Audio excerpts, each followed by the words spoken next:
Olá, meus amigos e amigas, sou Luiz Horácio, escritor e poeta, como todos sabem. Hoje tenho mais um recado importante para vocês. Desta vez é sobre mais um projeto de lei que eu apresentei em dezembro de 2006 para o Congresso Nacional. E vejam só a minha pretensão e a minha ingenuidade naquela época. Eu fiz um projeto com o intuito de regulamentar, não sei se dá para ler aqui, regulamentar a apreciação de projetos de lei dentro do Congresso. Eu fiz isso porque é muito comum, historicamente, que o Congresso selecione o presidente e seus amigos mais próximos, digamos assim, selecione pelo interesse da casa, da própria casa, aqueles projetos que vão ser votados e aqueles que vão ser arquivados, para não dizer outra coisa. Então, a ideia é que todos os projetos de lei que fossem apresentados de interesse da população, obviamente, de toda a população brasileira, fossem apreciados por ordem de chegada. Para evitar, por exemplo, que o projeto de lei assinado pelo senador Álvaro Dias e outros senadores, que tramita no Senado com a PEC. O PEC, para quem não sabe, é um projeto de emenda à Constituição.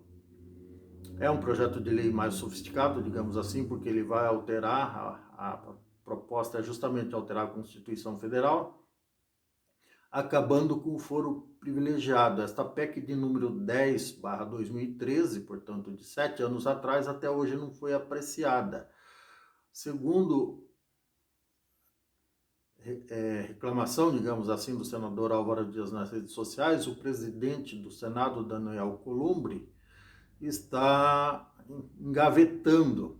Isso acontece historicamente, como eu disse antes, com centenas de projetos de lei de interesse público. Eles aprovam, vocês já devem ter visto isso nos noticiários, assodadamente, ou seja, com bastante pressa, aqueles projetos de interesse próprio. Por exemplo, há bem pouco tempo, projetos que aumentavam o salário de senadores, de deputados. Aí, para não ficar chato, eles aumentavam do presidente, aumentavam todos os políticos em todas as esferas, até de juízes e de militares, enfim, era a maior farra com dinheiro público. Isso a gente cansou de ver ano após ano, principalmente na época da inflação alta, na época da ditadura militar, na época desse governo medíocre do PT, também era muito comum isso. Enfim, não mudou. Tem um ditado que diz: mudam as moscas, mas a merda é a mesma, aplica-se ao caso, desculpe a sinceridade. A propósito, falando nisso, esse meu projeto de lei altamente pretensioso e ingênuo provavelmente deve ter ido para uma lata de lixo qualquer lá.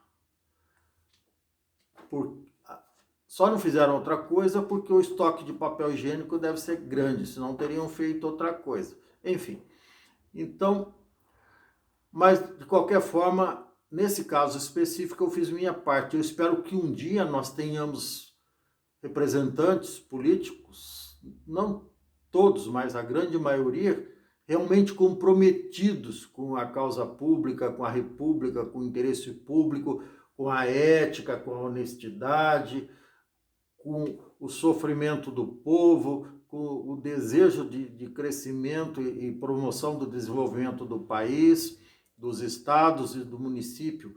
Porque até agora o que nós vemos, lamentavelmente, é um bando de despreparados, lógico, com muitas exceções, como eu já disse antes, pelo menos uma metade, despreparados, oportunistas e até bandidos ocupando cargo público, seja no Senado, seja no Congresso Nacional, nas prefeituras, enfim, em todas as instâncias da política brasileira a gente vê gente desqualificada, gente que já foi caçada lá no passado e por deslizes da justiça, como diria o ministro lá do Supremo, o Marco Aurélio, o paciente tem o direito de voltar. Porra, um bandido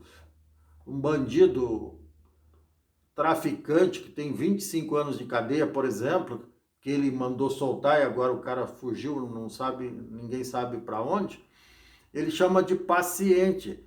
O cara tem 25 anos de condenação, tem crime nas costas para ser condenado para mais 300 anos. E o ministro do Supremo, que deveria, teoricamente, defender a população, a sociedade de gente desse tipo, ele fica tratando o cara como se fosse o cidadão, o paciente. Passa amanhã, né? Por favor, né, o ministro? Tenha mais respeito pela inteligência das pessoas, tá bom? Então é isso. Luiz Horácio, escritor e poeta. Se você gostou, dê um like, dê um joinha, ative o sininho, inscreva-se no meu canal, não custa nada. E para que a gente seja ouvido um dia, eu preciso que vocês me apoiem hoje. É simples assim, tá certo, pessoal? Muito obrigado e um grande abraço. Sejam felizes.